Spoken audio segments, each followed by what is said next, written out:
Muy bienvenidos y gracias por acompañarnos, gracias por compartir una nueva entrega de este programa de Psiquiatría Today, ya saben, el podcast de divulgación médico-sanitaria dirigido a profesionales de la psiquiatría, patrocinado por Adamed Laboratorios. Les recuerdo que todos los programas de Psiquiatría Today se pueden escuchar en la web Adamed TV Profesionales. Concretamente el enlace es profesionales.adamedtv.com. Hoy entramos en el programa ya número 19 y en cada programa profundizamos, como ya saben todos ustedes, en un tema de interés, en un tema de actualidad para todos los profesionales del mundo de la psiquiatría. Y para ello contamos con la fantástica colaboración del doctor Miguel Álvarez de Mon.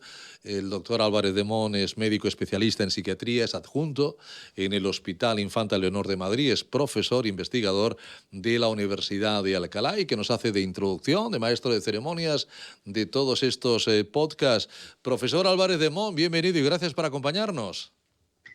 Muchas gracias por la presentación, Ricardo. Qué ilusión grabar un nuevo capítulo contigo, porque cada capítulo es un reto y cada capítulo está preparado con mucho mimo para que sea del interés de nuestros oyentes. Me consta. O sea que encantado de estar aquí un capítulo más. Me consta igualmente, don Miguel, me consta ese cariño. Además, el tema de hoy es, bueno, como todos, ¿no? Es un tema fantástico, es la psico-oncología. El invitado que ha escogido el doctor Álvarez de Mon es el doctor Leonel Pecarec. El doctor Pecarec, que es residente de oncología médica del Hospital Universitario de Guadalajara, es doctor en medicina por la Universidad de Alcalá, investigador asociado también de la Universidad de Alcalá, y con él pues hablaremos de psico-oncología, como digo, que es un tema de la psicología encargada del estudio y la psicoterapia de los pacientes con cáncer, así como de las familias de estos pacientes y lo que les ofrece, las herramientas que les ofrece, necesarias sin duda alguna para afrontar el diagnóstico y el tratamiento de cualquier tipo de cáncer. Doctor Pecarec, Leonel, bienvenido y gracias por acompañarnos. ¿Qué tal? Buenas noches. Muchas gracias a ustedes. Un placer por estar aquí con nosotros y ya ve, el doctor Álvarez de Mon nos ha dicho, Leonel es el mejor para contarnos estos temas relacionados con el mundo de la psico-oncología. Sé que se conocen bien, así que don Miguel, don Leonel, las cámaras y el podcast es todo suyo. Adelante, Miguel. Bueno, Leo, muchas gracias por estar con nosotros hoy en este podcast. Lo primero yo te voy a decir, Leo, porque con la amistad que nos une, se me hace raro llamarte doctor Pecarec. Pero bueno, en primer lugar, aunque no sea el tema del podcast, ¿no? Me hace mucha ilusión que nos cuentes un poco el tema de tu tesis doctoral, porque esto nuestros oyentes no lo saben, pero el doctor Pecarec, a pesar de ser todavía residente de oncología, ya ha defendido la tesis doctoral. Y a mí me hace especial orgullo porque yo fui su codirector. Es verdad que yo no fui ni mucho menos el que llevó la voz cantante, eso fue el profesor Ortega, pero bueno, pues tuve una humilde contribución y la verdad es que me hace muchísima ilusión. Y de hecho uno de los temas de los que vamos a hablar hoy es de un artículo que tenemos en común sobre este tema. Pero bueno, Leo, antes de nada cuéntanos brevemente un poco tu tesis, el título, los hallazgos más relevantes. Vale, un poco lo principal, buenas noches, es el título de la tesis se llama Expresión y valor pronóstico de marcadores inmunistoquímicos en el cáncer de páncreas, y su principal utilidad radica en que se ha observado cómo existe una elevada expresión de diferentes marcadores que se relacionan con un peor pronóstico en el cáncer de páncreas. Son algunos marcadores nuevos, otros ya estaban descritos previamente, pero lo que se ha demostrado es que existe una elevación de una expresión tisular de los mismos y cómo se acompaña un peor pronóstico. Esto permite estratificar mejor a los pacientes, entender a aquellos que puedan ir peor, que puedan requerir más cuidados, aquellos pacientes que puedan tener un pronóstico malo a largo plazo y poder intentar entender un poco la complejidad de esta enfermedad e intentar realizar un trabajo continuo para seguirlos. O sea, la idea de la tesis era esa, que fue un poco lo que demostramos con la misma. Claro, a mí tu tesis me parecía apasionante. Bueno, Leo no lo ha dicho, pero obtuvo un sobresaliente cum laude. Pero bueno, eso aparte. Tu tema de tesis a mí me da mucha envidia porque yo como psiquiatra, una de nuestras líneas de investigación es precisamente el buscar biomarcadores que nos puedan ayudar a predecir la evolución de la depresión. Y a mí me da mucha envidia que gracias a la investigación de varias décadas sea, gracias a los recursos humanos, económicos, pero sobre todo humanos, ¿no? De mucha gente investigando, médicos, gente de básicas. Pues claro, es que en las enfermedades oncológicas habéis avanzado muchísimo, ahora estratificáis y ahora tenéis un tratamiento bastante personalizado, porque caracterizáis bastante bien la enfermedad oncológica. A pesar de todo, tenéis limitaciones. Quiero decir que precisamente tú estudiaste el cáncer de páncreas, que desgraciadamente a día de hoy tiene un pronóstico malo.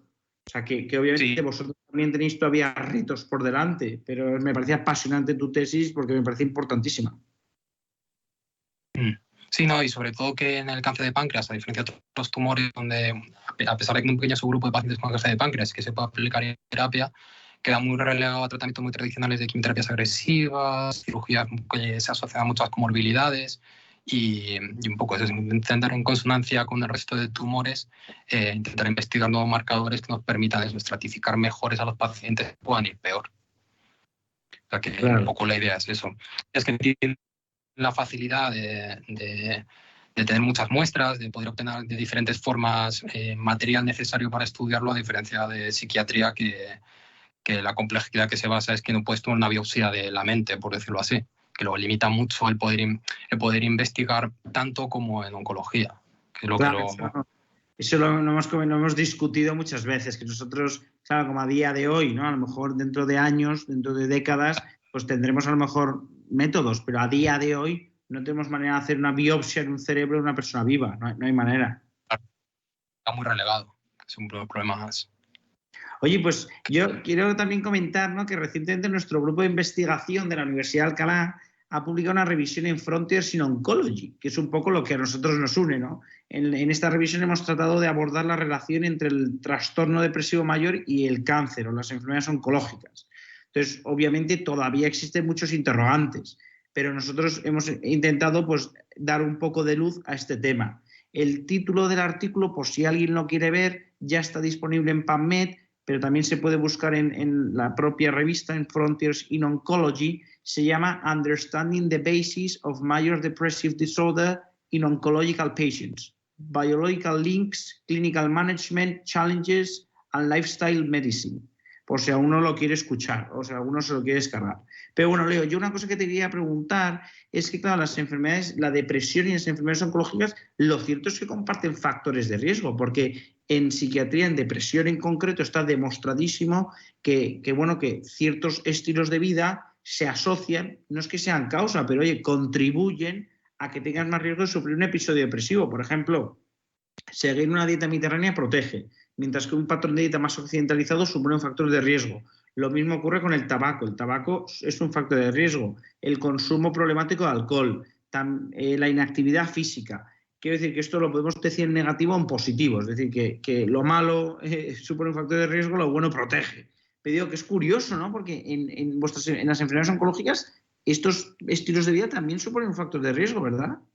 Claro, exactamente. Principalmente en todas las neoplasias generales, los factores de riesgo fundamentan una de las principales causas de los mismos. El tabaco es la principal causa de cáncer de pulmón, una dieta rica en grasas o en carnes rojas procesadas en el cáncer de colon. Se ha demostrado cómo de manera multifactorial estos factores de riesgo condicionan la aparición de diferentes neoplasias, algunas que tienen mayores causas genéticas, que suelen ser un pequeño subgrupo de pacientes, pero por regla general, por ejemplo, del páncreas, la obesidad, la diabetes, una dieta, un estilo de vida sedentario, sí que se acompaña no solamente de mayor probabilidad de tener cáncer, sino que además luego una vez que se tiene de peor pronóstico y de peor capacidad de responder a tratamientos, que eso sí que se ha evidenciado en pacientes fumadores o etcétera, o sea que eso sí que está evidenciado. Eso es curioso porque eso en psiquiatría sí que se ha visto que estos estilos de vida saludables, digo, desde un patrón de dieta mediterránea, actividad física regular, es verdad que además una de las cosas que tienen buenas es que favorecen la respuesta al tratamiento, eso es curioso.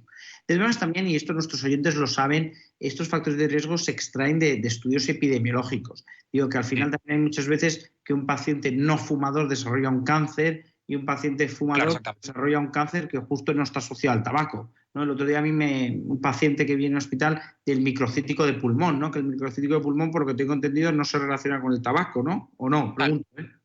carcinoma de pulmón, que no es el que suele ser más de gente jóvenes o de mujeres que no son fumadoras, etcétera, sí que no se asocia tanto al tabaco, pero por ejemplo otros tumores de pulmón que son como el epidermoide o el microcítico sí que se asocia más al tabaco, por lo menos aumenta mucho más el riesgo de presentarlo.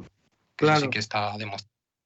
No, pero esto es efectivamente, O sea son de estudios epidemiológicos, o sea, que no es que se vaya a ser causa, claro. no es determinante, obviamente. Es que eso a mí me lo preguntan mucho con algunas cosas, ¿no? Oye, pues si fumo me va a dar cáncer, pues hombre, no se puede hacer una afirmación no tan drástica o tan contundente, pero desde luego que potencia el riesgo.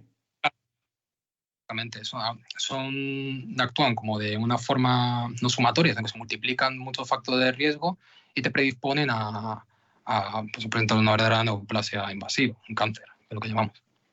Y luego, yo no me quiero ir ahora por las ramas, pero a mí eso me recuerda mucho el tema del cannabis, ¿no? Yo personalmente, yo como psiquiatra, lo veo con malos ojos que se normalice o que de alguna manera se romantice, en mi opinión se romantiza un poco el consumo de cannabis cuando el cannabis está demostradísimo que es un factor de riesgo para desarrollar psicosis. Es verdad que en personas con vulnerabilidad, pero claro, si tú pones a 10 adolescentes a fumar cannabis, ¿cómo sabes cuál tiene vulnerabilidad? Hombre, quizá por antecedentes familiares. Digamos que en mi caso, cualquier cosa, todo lo que sea comprar bonolotos para que te toque la lotería mala, yo creo que lo tenemos que evitar. Pero bueno, esto daría para un tema, ¿no? Para un podcast, ya organizaremos uno sobre el tema de la legalización del cannabis.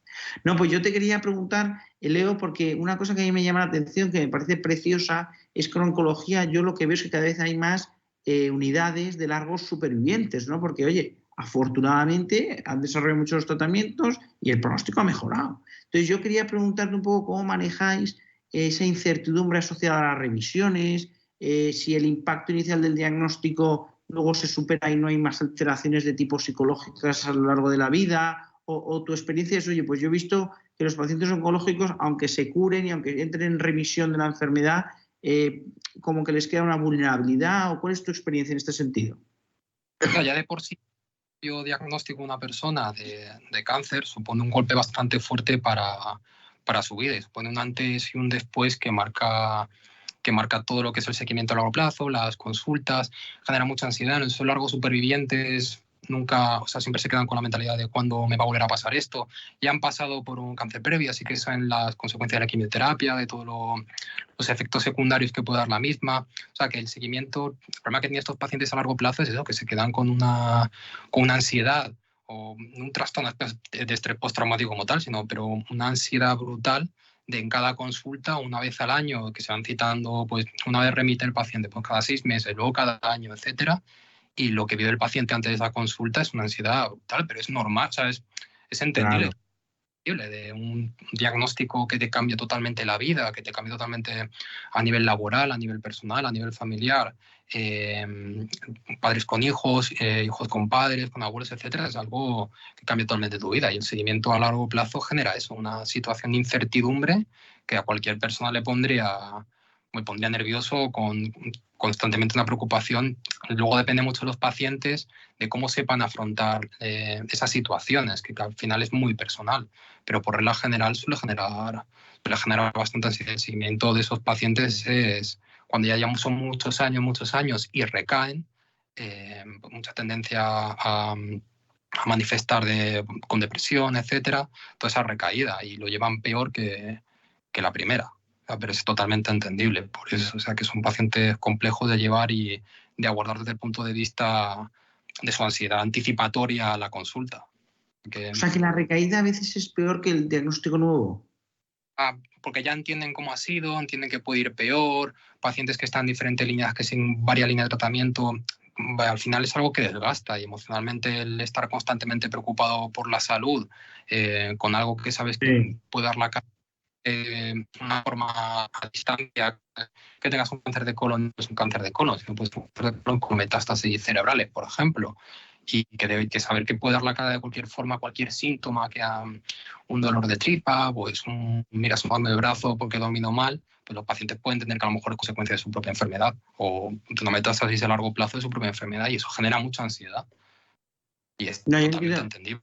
Claro, a mí me parece bastante razonable el desarrollar cierta hipocondría, ¿no? Pues si tú has tenido un cáncer de colon y tienes un cambio en el ritmo intestinal o tienes unas heces de un color un poco distinto al habitual, yo entiendo que tiendas a alarmarte ante signos físicos sugestivos de la enfermedad que has sufrido, por supuesto. No, yo lo veo, vamos, me parece normal, me parece una reacción normal. Sí, sí. Sí, muy adaptable. Y luego, en tu experiencia, ¿cuáles son las enfermedades oncológicas que más afectan a la autoestima o las que más afectan a la imagen corporal? Porque claro, a mí como psiquiatra, yo como psiquiatra entiendo que la enfermedad oncológica, según en qué estadio de tu vida, pues por ejemplo, según qué edad tengas, pues dejar hijos a cargo o no, o si estás en crecimiento profesional, pues que a lo mejor te interrumpe. Quiero decir que no es lo mismo una enfermedad a los 70 que a los 35. Pero aparte, yo me imagino que también a igualdad de pronóstico habrá algunas enfermedades oncológicas que afecten más a nivel emocional que otras, ¿no?